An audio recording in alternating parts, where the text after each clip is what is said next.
design a business with an exit strategy? Well, most of us do it opposite of what we should do. Most of us create our business, go through the excitement of the brand new idea, and figure out how we're going to launch it, and hopefully how are we going to profit from it. But we never plan on the exit strategy. And actually in business, we're taught that we should design the business with an exit strategy from the beginning. So when we're creating our business, not only are we excited about the name and what we're going to deliver and how we're going to deliver that, but how are we going to exit from it? Someday you're going to want to exit your business, whether that happens because you get married, you have children, you get to reach an age of retirement, and you just want to enjoy life. There are all different reasons why we would exit our business. Sometimes that happens beyond our control. Sometimes we get ill and we can no longer run our practice the way we want, and that forces us to exit. But the problem with creating the exit strategy at that point is we're desperate. We're at a place where we either need or we want to get out of our business. And we'll make business decisions that aren't necessarily the best choice for us and the business simply because we want to move on or we need to move on. And what I would suggest to you is if you already have a business and you have not thought of what your exit strategy is, go back and start to plan that exit strategy today. Plan how you want that to look. How much money do you want from your business? Who do you want to take over your business? Do you want to have any part of this business for a period of time while it's transitioning? Do you want to be paid outright for your business? Or are you willing to hold the note for somebody? And if you're brand new at business, you ought to be thinking of these things right from the get-go. Do you want to be acquired by somebody someday? Are you just going to hope and pray that somebody comes along and buys your business? Or are you going to strategize for that and plan for it? Or are you simply just going to walk away? You're going to close the doors and walk away. Whatever your exit strategy is, it's got to be right for you. But I would encourage you to start thinking about that exit strategy from day one, because that decision is going to help you plan your business going forward.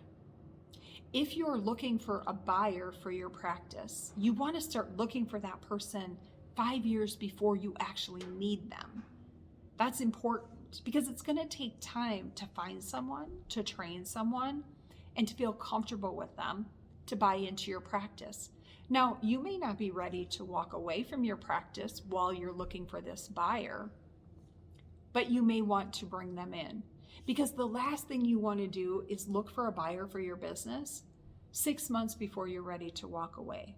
Because the reality is, it's very hard to find people to buy a medical practice these days. And you want to groom this person. You want to give your practice to somebody that's going to continue your mission, your goals, and your ideas the way you wanted it to be. Now, some people don't care. They're hoping for the payday when the large organization buys them out. Maybe. But did you know most of the time you have to work for that large organization for about 5 years before you can walk away? And guess what most people say about that experience? Yeah, you guessed it. It's not really fun. I've heard many people say it's like hell.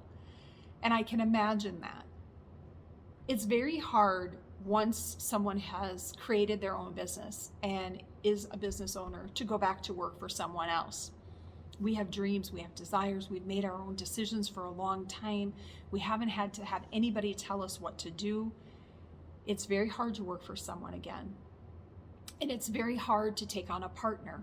You have to groom yourself. You have to prepare yourself for taking on that partner.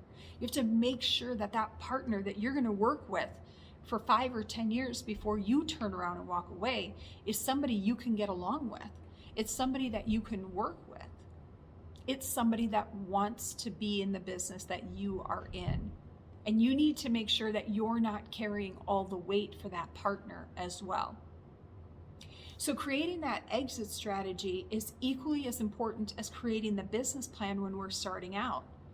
Know what it is that you want when you're ready to walk away. How much money do you want for your practice? Who do you want running it? What kind of clients do you want in here? What kind of terms do you want? Do you want to be paid all at once? That could be a bad tax decision, but it may not be. But look at that. Do you want to be paid over time? That could help you from a tax perspective, but it could also mean that you're involved in the practice longer than you want to be. And if they goof up your practice and it's no longer making the money and they can't afford to pay you, you could lose that practice, or you could end up having to come back and rebuild that practice so that you could sell it again down the road. So these are all very important things to start looking at when you're making that exit plan. And when do you want to make that exit plan? In the beginning. And then you want to move your business towards that exit strategy, even if it's 15 or 20 years down the road, because everything you're doing towards that exit plan can take several years. And it takes your thought process to be able to determine that. If you want $1.5 million for your practice, that means your practice has to be making at least $3.5 to $4 million a year for you to get $1.5 million for your practice. Now, some people would look at that and say, well, wait a minute. I'm making more owning the practice than I am selling the practice. Yes, maybe. You may be bringing in $3.5 million in revenue, but you're personally not making $1.5 million. That's one way to look at it. The other way to look at it, though, is maybe you're making a really good salary from that practice, and there's a way for you to continue to make that salary without necessarily doing all the work in the practice. There are different strategies you can use to create another business that manages your business. And you can hire people to manage your business, and you can hire people to see the clients. And you don't have a lot of hands-on work that needs to be done in that practice. There's a lot of people that do this already in medical practices, especially aesthetic practices, but there are a lot of ways around creating a business like this. So think about what you want. Do you want to own your practice forever till you're 70 or 80, but just not have a lot of involvement in it? Great. Then plan it that way. Do you want to check out at 55? Great. Plan it that way.